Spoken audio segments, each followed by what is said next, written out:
most of us are really driven by another voice. What has this actually been doing to my life? You've allowed something to actually shape you. What is the thing underneath that keeps pushing me? Because a lot of times we're not even conscious of it. What's the phone call that you're afraid to make? Welcome back to another episode of the New Rules Podcast. It's your girl, Breezy, and I am here with Mr. Adrian Crawford. How are you doing today, sir? I'm doing well. How are you? I'm doing lovely. It's yesterday or the day before yesterday, it was 80 degrees. Yeah. Yesterday and today, it's a solid 30 to 50. It is very, again, I'm just getting whiplash. Very sometimey. I know, very sometimey here in the state of Florida. So yeah, crazy time. Yeah. But it is one of my. But I do love Florida during this time because I just know a couple months from now we're going to be entering Toasted. hell. Yeah, so we're good. So.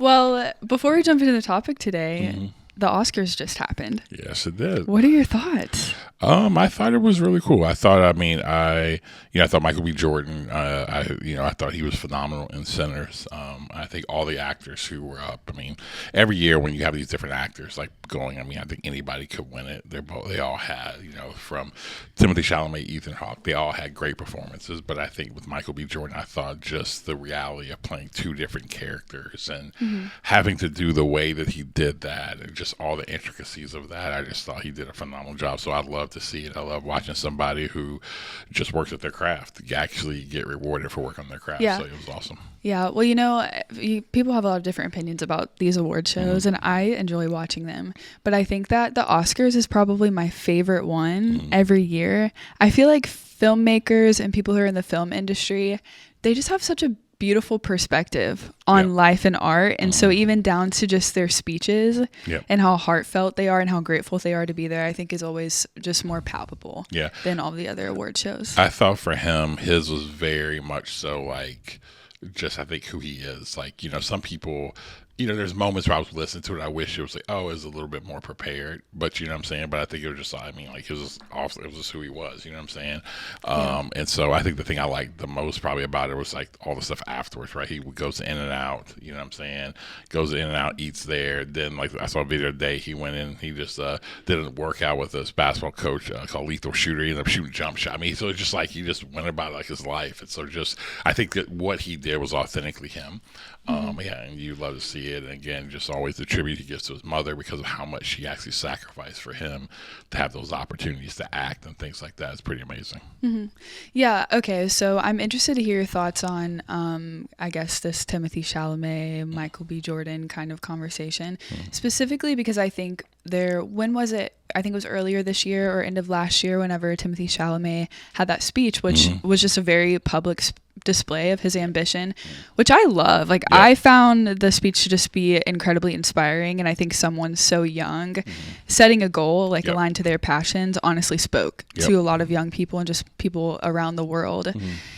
He's kind of starting to annoy me though. There's just I think, and maybe I need to check my heart on this, there's just this threshold I think between ambition and ego. Unhealthy ego, and you need healthy ego in order to have ambition. And I feel like when things become optics to obtain a prize, that's when it starts to feel a little bit off to me. Whereas I think that Michael B. Jordan is equally as ambitious as a Timothée Chalamet, or you'd say a Zendaya. And they're young and they're in the industry and definitely very deserving of Oscars. And I almost feel so much more appreciation when someone with the posture of obviously Michael B. Jordan wants to win an Oscar. Obviously someone like Zendaya wants to win an Oscar. But their public display of that is really more of a love for the art than it is the, external accolades. And it seems like Timothée Chalamet, just how Marty Supreme was approached and the interviews with all of these different people started to be more of I want to be seen as the guy, and then that will be what proves that I'm worthy of the prize. I would have to say that with him, I think it has to be probably the next year or two to kind of really show it, because I thought last year, like you said, I thought his speech was phenomenal. I thought it was, like, listen, we can't say in one breath we have this, your generation that doesn't like will just crap on it and say there's no passion, there's no discipline, whatever, and then you get like a kid who's like, yo, I just want to be the absolute best. I'm like, oh no, I'll take that all day long, right? But I also think so. I thought he did a really really good job of that, and you just see him talk about the craft, and you heard him talk about just those who came before him. So you saw him show appreciation to it. I do think they were doing something interesting with how they were promoting Marty Supreme, and so sometimes it was so creative. Yeah, and sometimes I think it's just also how people just actually communicate, like how they frame it, what they're trying to do. And again, I'm not one of those people like, oh, the media does all this stuff, but it is some of those things to where people do try to frame and put people in certain situations. Now, again, he has to then learn how to navigate that, because I think Michael B. Jordan gets the same thing, and he knows how to navigate it. So I just think it's very interesting of how that'll play out. But again, I do think, what you're saying with Timothée Chalamet is probably a lot of who he is. I think Michael B. Jordan is who he is. So for me, I still think they're both authentic. But again, I think you just see over the next 2 years, because that's always the issue. The issue is that when you're known for something that was just authentically you, then it becomes a problem when that's then what you try to then replicate all the time. That becomes now that becomes like your character. That becomes a thing. You know what I mean? You got to be wild, outlandish, when maybe that was just a season. And now this season, you're like, nope, I'm more subdued. I'm more whatever. I think that is what we start to see. We start seeing people try to keep an image up versus just being whoever they are in those different seasons, just like it is for us. Some seasons, you may be really confident. Another season, you just may want to be very much so to yourself. There's nothing wrong with that. And I think that's one of the beauties of, I think, when you really sense authentic people, like, even right now, like people are, online, like with Jack Harlow, right, in his album. The thing I appreciate about him is that, like, he actually just decided, man, you could see him from his first album. I mean, he could just keep going the same, like, Jack Harlow, toxic F-boy type vibes, you know what I'm saying? But then he goes in pursuit of like the Drake persona. That's it. Then he goes to Jack, man, and you can hear him like, oh, he's trying to be deeper. You can hear it on the track. He's like, man, like, I'm kind of getting lost. I don't want that's this, one of my favorite albums. Yeah, so like, when he does like Jack, man, but it's also when he says like, Hurry Home, that one, like the Kids Miss You, like that album was phenomenal. Then Jack, man, was phenomenal. And I even think with this, he's like, yeah, I want to try R&B. And what I would be interested to see if he actually had a conversation with Rick Rubin, because Rick Rubin talks a ton about that in his book, The Creative Act, of like how the best artists a lot of artists get depressed because they end up making stuff just to keep making money and to keep the show going versus making the art they're feeling at the time. And that's one thing you hear Jack Harlow say, like, this is the art I feel like making right now. And I can absolutely respect that, whether people like it or not. It's like, no, this is the art he wanted to make right now. And so he's doing it. And so I appreciate watching him not, because he could have literally played that card of just being that same guy all the way through. And he'd have been making hits, he did that. But I think in the midst of that, there have been a lot of himself he lost in that process. Yeah, I feel like whenever I listened to the first Jack Harlow album, I was like, oh, he's cool. Like, new upcoming rapper. And then I listened to the second one, and the second one kind of turned me into a fangirl. I was like, dang, there's so much more to him. And I wish that people really appreciated this album. Without staying on this for too long, but I do think that it is relevant, and maybe I'm being overly judgmental of Timothée Chalamet. But I think that you're making a really good point, because arguably, I would say Marty Supreme is the most Timothée Chalamet that I've ever seen him truly be of himself. Like, for a while, he kind of played that tender, poetic French boy. But when you watch videos, all of these viral videos of him growing up as like an actor and like a theater kid, that is not what he was like. You saw him drunk at like I think it was either Zendaya's party or somebody, and my man is like hitting the Dougie so bad. I think it was tough. No, he's like so just outgoing and like sporadic and intense of a person. And so I do actually, as we're talking this, I'm like, no, I do agree that I think Marty Supreme almost maybe brought those parts of him back out and allowed him to become them a little bit more in the public eye. Also, like, how Marty Supreme of him to lose the Oscar. I know, right? Just given like the narrative of the film. He'll have it. I think he'll have his comeback. I think if he stays with it, he's phenomenal. He's going to have so many different opportunities. He's an incredible actor. He works at his craft. He does that. But I think like anybody who's young, it's one thing to say that you have this ambition. It's a whole other thing that where you keep. It's not so much a desire. It's the idea of the internal disciplines it takes to actually become an expert at your craft. So, because the more you become popular, the more you start to build out, the more opportunities you have, the more parties you get a chance, the more people want you, versus saying, oh, this is what we do. And so that means, like, again, like reading Will Smith's book, that's one of the things that made him the biggest, I mean, literally the biggest movie star of all time, because he said they had a plan, and it was like, I mean, it was a strict discipline. You listen to Will Smith talk about when they would go to like to film, they had a guy, I mean, who he was working with on Ali, who's taught him how to box. He became like the trainer, the manager, the kind of their whole group. So it's like when you're on the group, everybody was doing the same thing. Everybody was working out at the same time. I mean, he was like, it was like going to literally like a fight camp when they would go to movies. But it's and they had a playbook that they would work, and they did that to become who he was, to become this global icon. And I think that's what's going to happen with, you know, if it's Michael B. Jordan, Timothy Chalamet, whoever. Can they keep that discipline of who they are, that their craft becomes, if that's what they're trying to be the very best, their craft is always the thing that's first in what they're building. Yeah, no, that's really good. I think we're good to jump into the topic. I feel like we could talk about things like that for the longest. We could do whole episodes on that, because it really ties into everything that we've talked about, from method acting and the things that are driving you, and does relate to today's conversation. So we're going to continue, of course, with Magnum Opus, The Art of Becoming One of One, Adrian Crawford's book that you can currently pre-order. We'll be dropping the release date soon. We've been working on just figuring out how do we want to go about dropping the release date and all of that kind of stuff. It's funny doing this now. I get like I have way more empathy for like artists when they're like, like they're supposed it's supposed to be dropping their album. It's coming. I'm like, you're sure drop the album. What we waiting on? Then I'm like, oh, I get it. Like, I get it. I was actually thinking about that this morning. I was like, dang. I was thinking about all the times I've been mad at someone because they've promised something is coming, and then they don't actually do it. And it takes a minute. 100%. But yeah, so continue with Magnum Opus, The Art of Becoming One of One. We've spent the last few episodes in the section called The Echo. The Echo is really about discovery. It's about discovering the materials of who you are, what it is that you're working with, your desires, and also your historical baggage. We talked a lot about that. And now we're going to move into the Chisel. So the Chisel is ultimately about being able to cut away the excess. Now that you've discovered those things, how do you actually start to excavate them in order to prepare for something greater?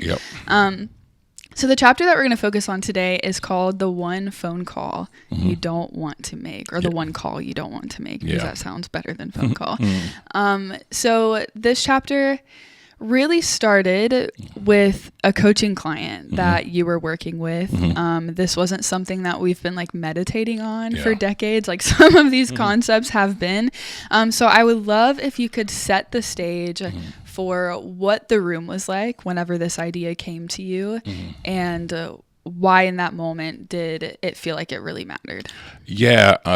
Again, it wasn't like, I always tell people, some of the stuff that you do that ends up being like, I think magical, that ends up being principles, or that ends up coming out to make a real impact. Most of them for me didn't happen in like, it was all the setting for it. It was just another coaching call from that we were having. And so on the coaching calls, we're sitting there, we're talking. Again, this person is incredibly talented, wicked smart, again, MIT grad, the whole deal.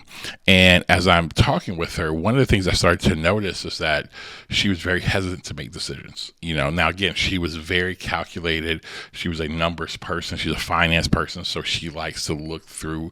I mean, she's going to be very thorough with what she does. So at first I thought, oh, that was it, right? She's just going to be a little bit slower because she's going to be thorough. But as I kept working with her, I realized like, no, there was other stuff that was there. And so as we were just sitting there talking, a lot of times in coaching, these are just what happens. It's not like I could say, it was just in the moment. I just asked the question. It just like literally just flew out of my mouth. I would say, hey, and I simply said to her, I was like, hey, if you fail, what's the one phone call you don't want to make? Because now to set the backdrop, you have to realize this was somebody who was in rare air. She was one of 5 black female CEOs of a publicly traded company, and it's rare air that she was in. And so to ask her that question, and so so there's a lot of pressure. She realized, man, I may not get another shot at this if I fail at this. So there's a lot that goes with that. And so I really didn't know that answer. I mean, there's a little bit of inkling because we had talked through some stuff that maybe this was it, but I throw that question out there and it just becomes super silent, right? I mean, we're sitting there on Microsoft Teams, right? And we're just silent. And now she's very stoic, kind of whatever, but all of a sudden, I mean, she just starts getting like, tears in her eyes. She starts crying and she just simply said, my father. And when she said that, I just said right back to her in that moment, I was like, well, that's the person who's making all your decisions for you. And then from that moment, a lot of stuff started to unravel. Okay, so can you break down for me a little bit more, because it seems it's kind of interesting to think about somebody like her. She's one of my favorite clients I've ever had. Absolutely love her. She's consistently and almost perpetually just broken glass ceilings. Yes. Like one after the other, after the other, after the other, really excelled in a lot of different areas throughout her life. So why was it that, she really climbed the corporate ladder, had a wonderful family, all of the things. What was it about becoming the CEO of this startup that suddenly started to change things? Because she'd done it before. She'd been in situations of pressure before. What was it about this that caused a greater paralysis in decision making? Yeah, I think it's because it's a difference if you face pressure. It's a whole different thing if you're the one who sits in that chair. I tell people that move, that 6 to 12 inches from that second chair to the first chair is that is the biggest jump, I think, in all of leadership, because there always is someone, when you're in the first chair, when you're in the second chair, there's always somebody in front of you who can protect you. When you're out there, it's on you. It all falls on you. So not only does she feel like, okay, there's multiple layers to this. One, she's in that first chair. Two, she's a female, which females don't get. They're getting more and more opportunity, but not a ton. Three, she's a black female, which is definitely rare.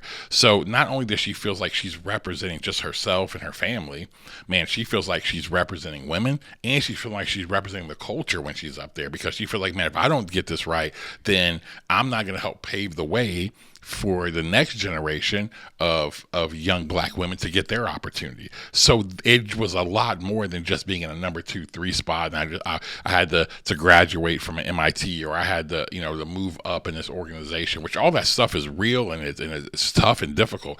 But this was a completely different case. And so you just felt that pressure that's there in general, but there was just more behind that as well. Yeah, as I was kind of reflecting on that question too, I think that one of the important details is that her father was an immigrant. And so her life was so just saturated with this pursuit of perfection. And there's just this irony that pursuing perfection can really work in certain containers. I would say education is one of them. It's like the scoreboard is so clear, what you need to know and understand and embody. Corporate is another one of those examples. Very clear objectives, very clear deliverables that if you're in pursuit of them and you perfectly embody them, you are going to move on to the next step. Well, she went from being able to, that perfection almost being the superpower of hers, to now entering into a startup world, one of which she inherited that wasn't the well-funded startup that's ready to scale. It was not a great situation. She inherited it in the negative in so many other senses. And so there was no predictability. And I feel like that lack of predictability is what really led her to the paralysis, because it's like, what am I supposed to be perfect at here? Because when you're leading something like a startup, especially at that scale with that level of visibility, every decision you make has a cost to it. Every decision has a loss. Whereas there's so many decisions prior where it was like, oh, that's just what I need to do, and I'm going to get this next thing. I think you're right. I think that there was definitely other types of pressure that was there, and you're right, education is a place to where you can have more perfection. The thing for her coming out of an immigrant background is the fact that their parents and her parents fought to get here.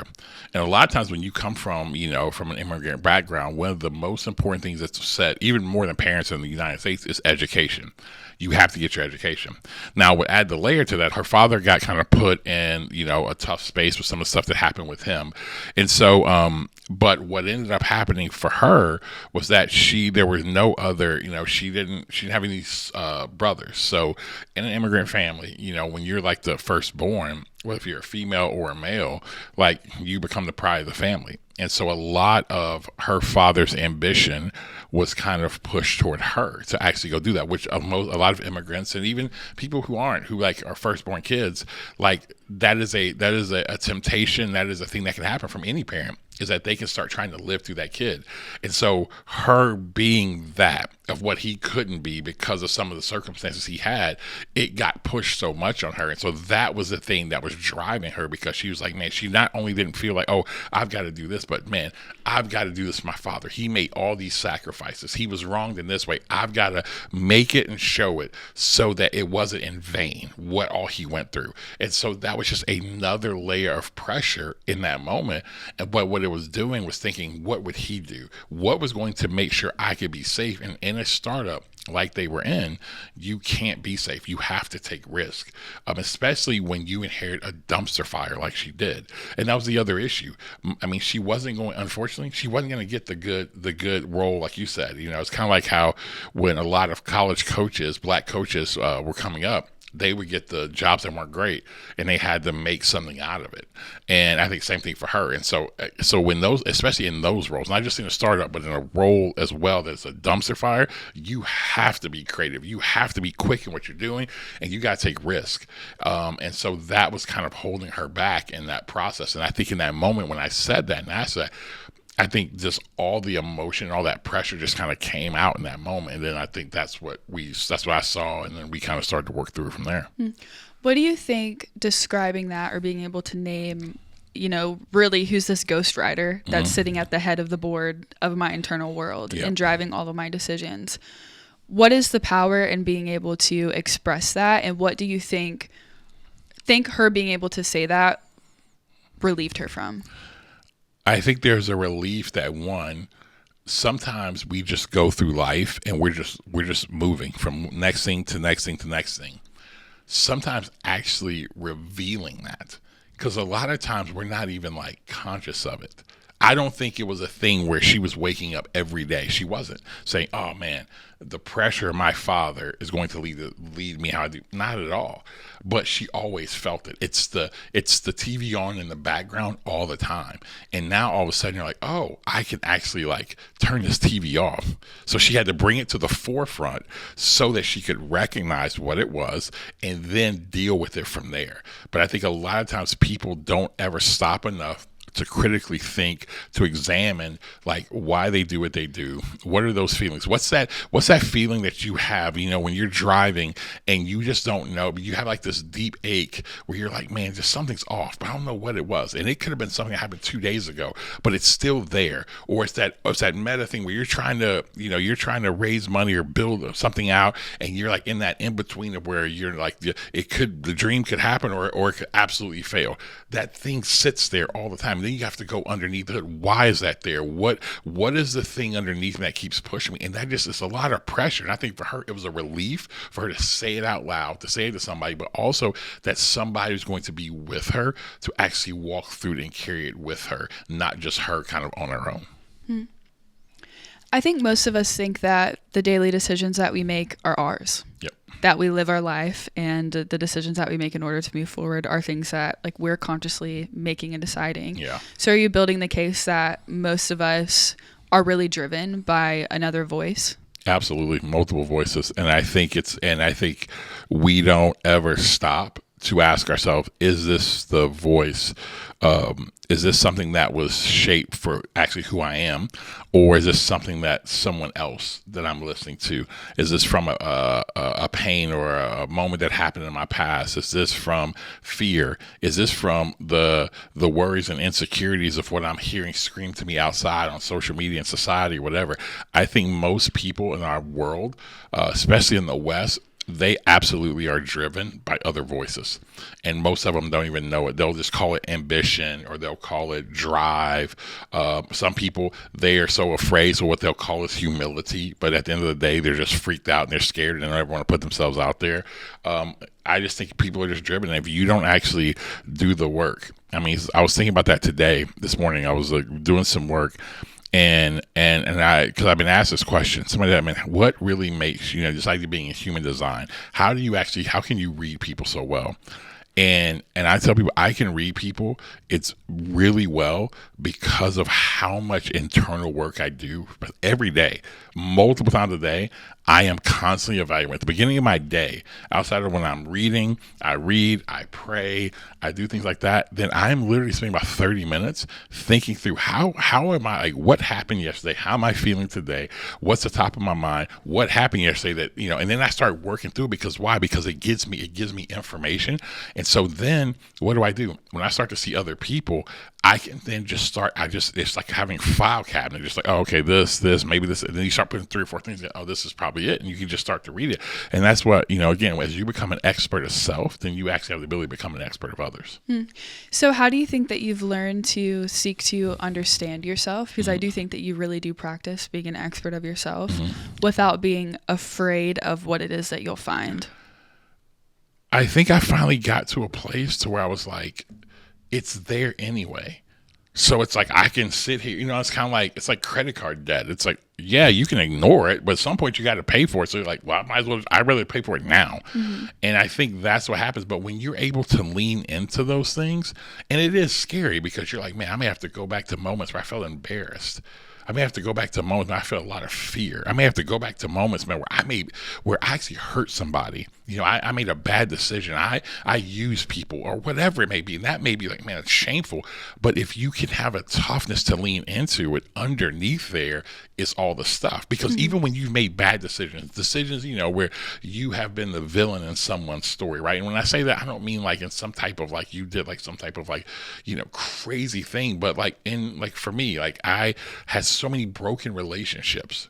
And so it's like, and how I treated females and things, I look back on that, and as I dug through it, though there was shame there, underneath it, I had to get to, okay, but why was I doing that?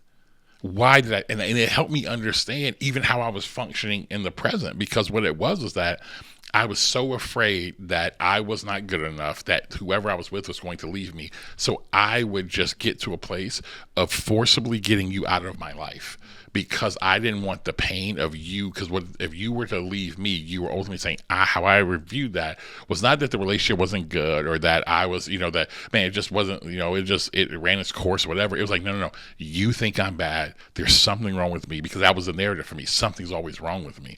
And so what I did was that I got to dig underneath that, which in turn helped me. Because again, that didn't stop with just like a romantic relationship. Like I was like with my kids, I always had this underlying fear. What if one of my kids die one day? So I can't get too close to them, because if I get too close to them, it's going to hurt more. When you're like, even though that's not rational, it's going to hurt regardless.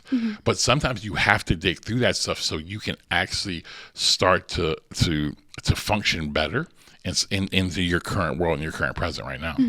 So if we're in the second phase, which is the chisel, I guess a way that I like to think about it is if there's this ice sculpture and you're just chipping away at the excess in order to reveal what is original and unique under the surface, this beautiful masterpiece. What is it that the question about the one phone call that you're afraid to make if you fail, what is that chipping away at? It's chipping away at, honestly, it's the thing that has shaped you. It's been the artist that's molding you. It's the hand of the artist who is molding, like, the pottery or whatever, right? It's the hands of the person who is chipping away at the ice. That's usually the biggest voice that's actually shaping you. It's not you. It's not what you think you like. It's the fear of whatever, or it's the trauma of this, or that moment where you heard this one thing and it stuck with you. You said, I'm never going to be that again. All of that becomes the main thing that shapes your world. And I think that if you don't deal with that, you will go down a road and you'll just call it like, and what you'll say, it is what it is. When it wasn't, it is what it is. It was a conscious decision that you've allowed something to actually shape you. So I think understanding that and getting to that is so vital to becoming the person that you've been actually designed to be. Because what needs to happen is that you have to become the one of how you've been hardwired and made to start doing those things and developing actually where you're shaped. Because sometimes we've been shaped in a way that was not the way we're supposed to be used at all. So I feel like the most necessary question is, what's the phone call that you're afraid to make? It's a great question. You came up with it, so I know, right? I think no. I mean, it's a great question. Like, you know what? It's like, and it's funny. As much as I've asked the person, like I think because I've thought through so many different things, it would be like, man, what's the one phone call that I wouldn't want to make? Well, And I would say this. Yeah, the one phone call I wouldn't want to make would probably be my dad. And here's why. Is because of things that I saw. It's twofold. It's twofold. One, I saw how much he had sacrificed. And I'm like, no. I have to use this. I have to use this opportunity to move like our family line like farther. Second thing is there are parts of me that me and my dad that I totally disagree with my father on, and I don't want to be that man. Mm-hmm. And I feel like if I had to call him, I'm admitting that I am that. Mm-hmm. But when you actually dig through it, it's this idea the same demons that chase him are the same demons that chase me. But in each generation, you have an opportunity to defeat those demons better because of the skills and things you had. He didn't have certain things when he was growing up that I actually have. My son Jalen will have better things that he'll have the opportunity to be able to defeat because there are just certain things that chase generations, and you have to be able to fight that. I was so immersed in your response that I wasn't thinking about what I wanted to ask you yet. You were about to cry. Yeah, I was about to cry. Well, I was about to cry because I feel that way anytime we ask this question because I think that it's so sad. Like, well, one, everything that you're saying, we have such proximity that's like I can feel, that at an emotional level. But I think anytime we ask somebody that question, it really always just reveals so much about what their internal world is actually like. Because when you're looking at someone at surface level and you see how they move or how they communicate, you're really only seeing so much.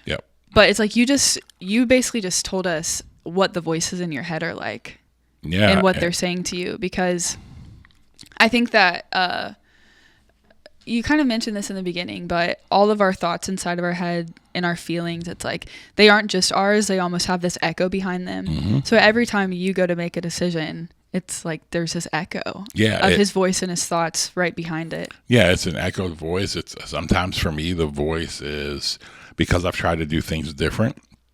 Not because I wanted to, but because I feel like I was supposed to. I hear the voice of like, oh, if I try this and this fails, then I'm going to be embarrassed because people are going to be able to say, oh, yeah, you thought you were different. You thought you were whatever, and you failed at that. And so sometimes that's made me like be slower to make decisions that I haven't made before. But I'm also trying to learn that, even now, at where I'm at in life is that it doesn't really matter because if I genuinely feel like this was the right thing for me to do, then for whatever reason you do it and whatever comes out of it, the results are what they are. And then from that, it was for something else or for somebody else or whatever. If it doesn't work, quote unquote, the way that I want it to work. And I think I'm also just been in this mindset of understanding that in order to actually do something of significance, man, there's just something about emptying of yourself. That's actually it. And that's the complete opposite of how I think we approach life today and how we actually approach what it means to be successful. A lot of times people think it's being so filled up with stuff. It's actually emptying yourself. That's why I tell those who are younger, that's why I can say when there are younger people who are actually willing to just, there's something they want to go after and they're willing to pour themselves into it. And they're willing to go through the difficult things in that process of it. And I watch them, and those who can stay the path normally, that they're very successful. It's always those who I talk to who have to have all these things lined up in order to do it. And what I will tell them is that, I feel like in the movie, it was in Troy, when at the beginning and the kid goes into the tunnel to get Achilles, to get Brad Pitt. And he was like, and the kid's like, man, I'd be so afraid to fight that giant. He's big or whatever. And then he looks right at the kid. This is the most gangster line ever, especially to a kid. He's like, and he looks right at this little kid who just came to wake him up. He's like, that's why no one will ever remember your name. And then I was like, yo. Wait. I giggled, but that's... Yeah, it's true. Because what he was saying was that, he was like, and I think that's what I see with younger people sometimes, when they have to have all these things lined up and they say they want to change around, I'm like, that's why no one will ever remember your name because of this. Is because because what you're saying is I have to be filled up with these things in order to go give these things. Versus, actually, I've learned in life is that when you empty yourself, you get filled up. When you empty yourself, when you trust in that, and you do. And yes, we have people who have abused power, people who will have people work for them for nothing and do that, and you know, and they get they don't get treated fairly. I get all of that, but there's so many people that you actually go talk to who've really made an impact, and you go, oh, they all have stories. Everyone has stories about, oh yeah, man, I did this unpaid internship, and I was working like 80 hours, and dude, I was doing this, and I was doing this. Like my good friend Luke Laux, who's coach of Florida State. Luke, man, he was a video guy with the Golden State Warriors. I mean, living in San Francisco, making no money. I mean, him telling me, yeah, man, I would go and we would have, they have team meals or whatever for the Warriors, right? He would get like 4 to-go boxes, right? So him and his wife got food throughout the week. You hear, but now he's one of the youngest coaches, if not the youngest coach in college basketball right now, at 35 years old. Everybody looks at it and they're like, oh, he has a silver spoon. No, he literally took a risk. I remember what he did. He emailed every NBA team. He figured out every NBA team, the end of their email address. He's like, oh, it'll be like some person's name and the BrooklynNets.com. He figured it out. So he literally looked up every person in leadership, right, from GMs, whatever. He looked at all their names and he literally typed and emailed every last one of them. Sent hundreds of emails out and got a few responses. And one of them from the Golden State Warriors. And then he just through relationships built it. My point of why I say that, he got in, everybody said, oh, he was with the Warriors. Yeah, but he was cutting film, which is one of the most difficult, boring things to do, working 80 to 90 hours, living literally below poverty, going into debt, having to take loans in order to survive. That's what people don't, and again, and no promise of a different life. And no promise of anything. And that's the whole point. And that's where I tell people, if you actually want to go after stuff, and I think we have to start getting to and have this conversation. If people want to go after that, then you read the stories, and there's risk that goes with that story. It's not perfect. It will be stuff that happens to you.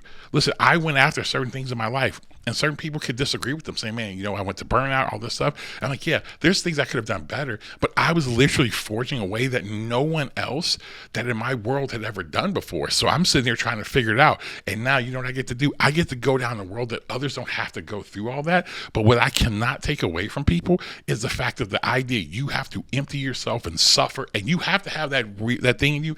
I may not make it. I literally could do this and fall flat on my face. And if you're not willing to hold that pressure, then you're not going to really do that much, because it's in there you actually learn the stuff. And some people are built for it, and some people have to be tested and developed in it. But again, that's where the real stuff happens. And I think a lot of times today, when I see people willing to do that, they've always had success. Like that, I literally watch them. They've always had success. They've always gone on to do more than what they ever thought they could do, because they were willing to go through that process and that. Mm-hmm.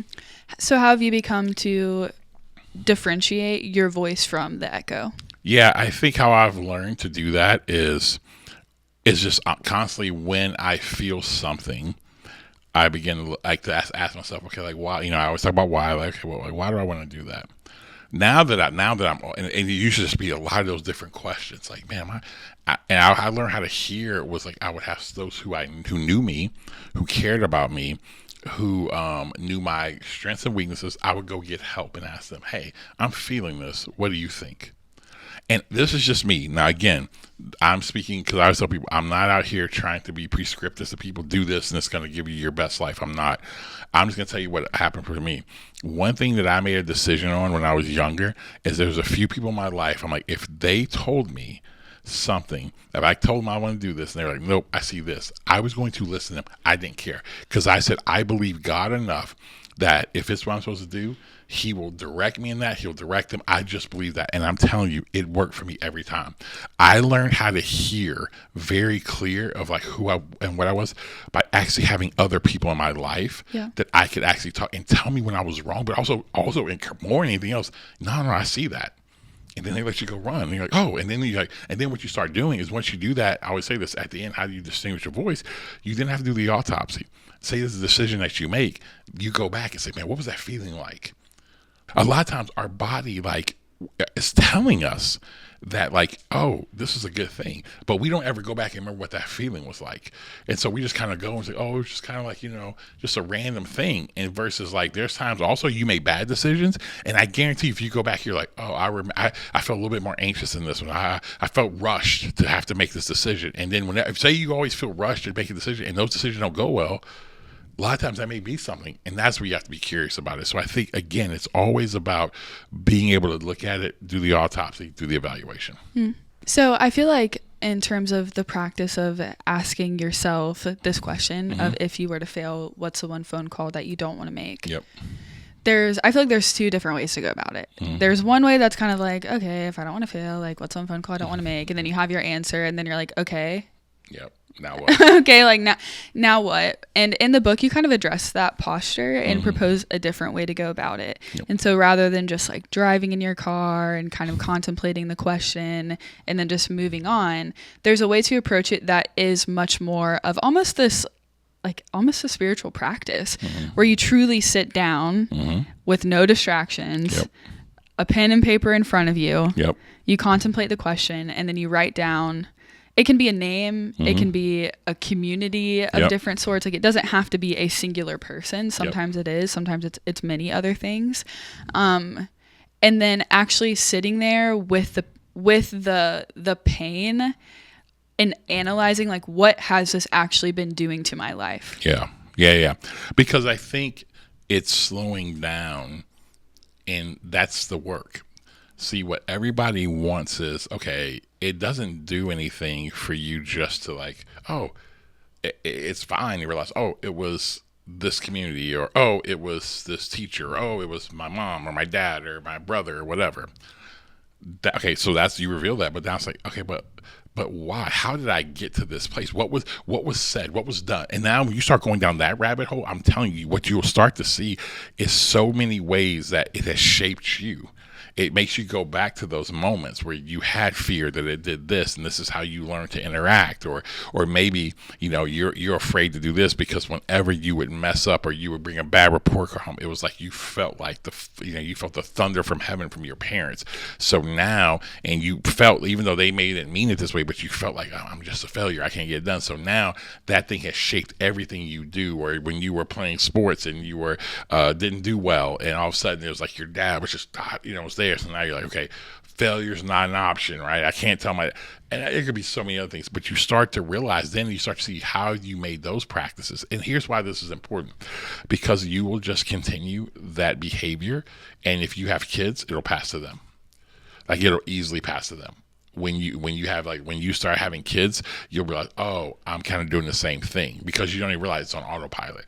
So doing that type of deep work, writing it down, and then thinking deep about it is incredibly important. Sometimes visualizing, just sitting quiet and actually, okay, who is it? And let's just say it pops up there. It's like, oh man, one person I wouldn't want this. It's whoever, right? It's my grandfather. Okay, great. Now it's to sit and visualize. Okay, why? Like, why would that bother me? And like, okay, what was a moment where I felt like, what would he say? Even visualizing the phone call, if I called him and says, hey, man, I didn't do this. Or, hey, I failed in my marriage. Or, hey, I did da. Why would that bother me? That's when you start getting it. Because a lot of times we're looking at, I look at somebody with their career, but I mean, it could be in anything. You could be, oh man, I failed in a marriage. Or, man, if one of your kids goes, like, and parenting your kids, who's the one phone call you don't want to make if one of your kids goes sideways? Financially, if all of a sudden you got to call somebody, who's the one phone call you don't want to make for somebody to lend you money because you made a bad decision? See, those are the ways you have to start thinking through it. And then as you start to go down the road, you'll start to see why. Yeah. Well, I mean, we use the analogy a lot of like the board of your internal world. It's like, well, the reality is there's probably a few people that are sitting on the board seats, and their voices are the ones that are echoing behind all the different types of decisions that you make, whether it be relationally or whether it be within the work that you do. I think one of the things that's important to highlight is the purpose of this exercise.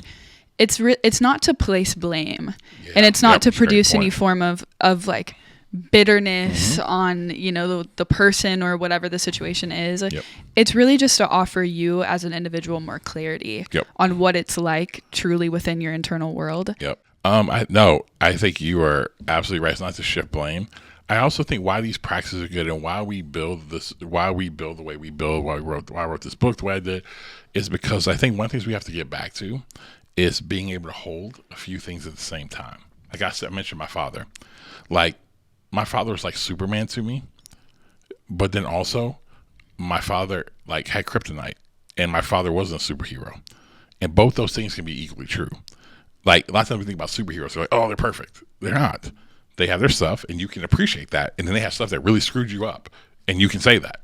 And that does not mean that okay, now they're just overall evil and wicked. And it's like, a lot of times how I grew up, I was just thankful. I'm like, dude, I'm a black man who had his father. I had my mom and my dad. I'm like, I hit the lottery. So it took me a long time to actually face my parents' faults, because I'm like, well, who am I to complain about that? But by me not doing that, I was not dealing with some stuff that really did shape my life in a negative way, that were really affecting my relationships, how it was leading me eternally. And that was not me saying, oh, my parents all suck. Listen, my kids are going to have to deal with that. You know what I'm saying? I feel like Wendy and I have done the absolute best job we can with our kids, but we have failed because we're flawed humans. But you can deal with those things and learn how to work through that process to actually move and to get better in that. And so I just think that those things are all there. They're all real. And it's to teach us how to hold multiple things. I think really mature people can manage the tension of those things. Yeah. I think when you have the ability to chip away at those excess voices that are echoing in your mind, it brings you, like, the goal isn't, again, just to recognize those voices and then apply blame. It's to start to chip them away in your internal world, your internal dialogue. So that way you have so much more clarity in your day-to-day life decisions, especially towards the mission that you're building and understanding who it is that you were actually designed to be. Yeah. And it does. And I think that it allows you, as you start to chip away, you get to hear. Like, it's weird. It's because I feel like I'm getting more. I don't think you fully have all the voices gone by the end of your life. I don't. Voices. I know, right? But what I will tell you is that I feel like I hear, for me, because of my faith, I feel like I hear God clearer than I ever have in my life. And what I mean, too, is that when I say I hear God, no, I do believe there is a God, a being who actually speaks.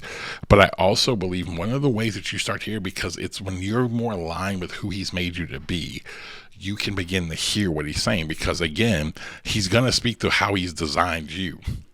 But when you are living out of these other, I tell Christians all the time, when you're living out of these other voices, other insecurities, what can start to happen is that it's very easy for you to be manipulated because you think this is who your design is, and that's not your design. So it'll seem like, oh, well, that must be God because it fits it. But then that's your insecurity, that's your brokenness, that's your trauma that you're listening to, and that's not how he's going to speak to you. And so I think the more you can get lined up, the clearer you can hear. And I think clearer you can hear, like, what are the things that are inside of you. And that's been one of the things right now for me that I spent a lot more time on, is that I spent a lot of time lately just thinking through deeply what's actually happening. What are things I've learned in my past? Because I could go read all these books, but one of the things I have felt very strongly and committed, I've said it on this podcast before, is to actually look within. I've got 47 years of so many different life lessons that I actually know and do that I don't even, and there's so much more that I have not even excavated yet. Mm-hmm. I'm finding stuff new, like, oh yeah, when I did, and I just think about it. And I think the more we can start to do that, it teaches you how to think critically. And I think that's so needed in the world today. Mm-hmm. Well, guys, I hope today was actually helpful for you. What I want to encourage you with is I know it may be scary to actually go down that road. I know sometimes I can be very flippant about, man, just go just go deal with that stuff. Some of us I know out there have real events, real pain, real trauma, stuff that, like, you have blocked out of your mind. You don't want to go back to that place because of what it meant. But what I want to try to encourage you with, if it's something that's very traumatic, don't do it alone. Like, go with a therapist, go with a licensed professional to help you. But if it's not something like that, I want to just encourage you just to start down that road. And this will happen. If you get down that road and you just feel so much pain, shame, whatever, then just stop. Then you pick up the next day. You don't have to just fully go all the way down that road. You can just take steps. But the most important thing is you have to take those steps. And here's why I want to encourage you, is because there's relationships in your life that need you to figure out what's that call. because it's shaping you, it's impacting you, and those people need for you, whether it's your kids or your spouse or your friends or your community, they need you to be your absolute best. So go find out what's that one call that you don't want to make, and I actually really believe it will help change your life. Until next time, keep writing new rules.